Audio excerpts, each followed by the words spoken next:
संजय अग्रवाल जी। राधे राधे महाराज जी। महाराज जी, हमारा प्रश्न है कि मनुष्य के पास सब कुछ होते हुए भी ऐसा क्यों चाहता है कि उसे और मिले, जबकि उसे भी पता है कि खाली हाथ जाना है। हाँ, देखो, हमारी जो चाहत है उसको हमें समझना चाहिए। हमारी चाहत धन नहीं है। अगर धन से वस्तुएं न मिलती तो धन का कोई महत्व नहीं होता। वस्तुओं को अगर हम इंद्रियों से न भोगे तो वस्तुओं का कोई महत्व नहीं होता। प्रधान बात आई इंद्रियों के भोग से, और इंद्रियां इन झूठे भोगों से कभी तृप्त नहीं हो सकती। हमारी जो चाहत है उसे समझना चाहिए।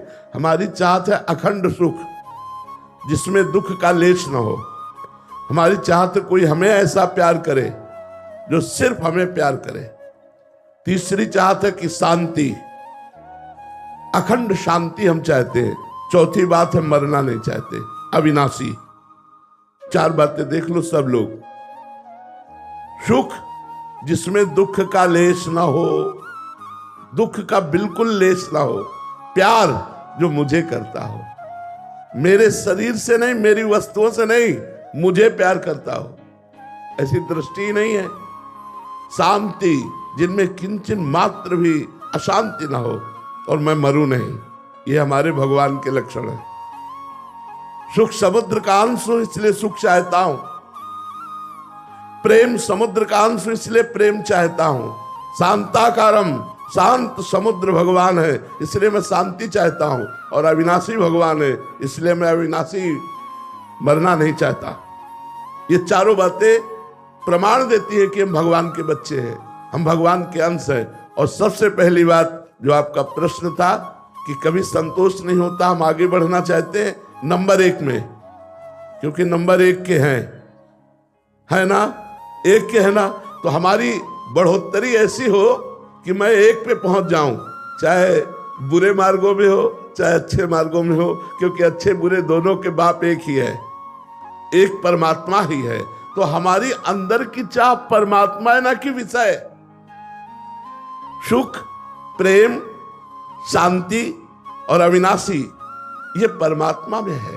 अगर हम परमात्मा का सुमिरन करने लगे तो हमें संतोष प्राप्त हो जाएगा, तृप्ति प्राप्त हो जाएगी, और हृदय कह उठेगा अब कछनाथ न चाही मोरे, दीन दयाल अनुग्रह तोरे। नहीं तो चाहे जितने रुपए हो जाए, चाहे जितना वैभव हो जाए, चाहे जितना भोग भोग लो, कभी ऐसा नहीं कह सकते कि अब कछुनाथ न चाही मोरे। ये तभी होगा जब भगवान का नाम जप करोगे और भगवान के चरणों का हृदय में स्पर्श प्राप्त होगा भाव के द्वारा, तो रोम रोम आपका नाच पड़ेगा। जैसे मीरा जी कहती, पायो जी पायो मैंने राम रतन धन पायो। जब ये राम रतन धन आएगा तब आपका हृदय नाच उठेगा। नहीं तो चाहे जितना बड़ा पद हो, चाहे जितना वैभव हो, चाहे जितना सुंदर मकान हो, फिर भी और प्राप्त करने की इच्छा होगी, और जाना कुछ नहीं है साथ। शरीर भी साथ नहीं जाएगा तो और क्या जाएगा। इसी भ्रम में हमारा जीवन नष्ट हो जाता है। विवेकवान वही है जो सावधान होकर अपने जीवन को काटे, भगवत स्मरण करते हुए, धर्म का पालन करते हुए, कर्तव्य का पालन करते हुए जो जीवन काटता है वो परम पद का अधिकारी होता है। इसलिए धर्म से चलो, भगवत स्मरण परायण रहो, अपने कर्तव्य को अपनी पूजा समझो, तो सब काम बन जाएगा।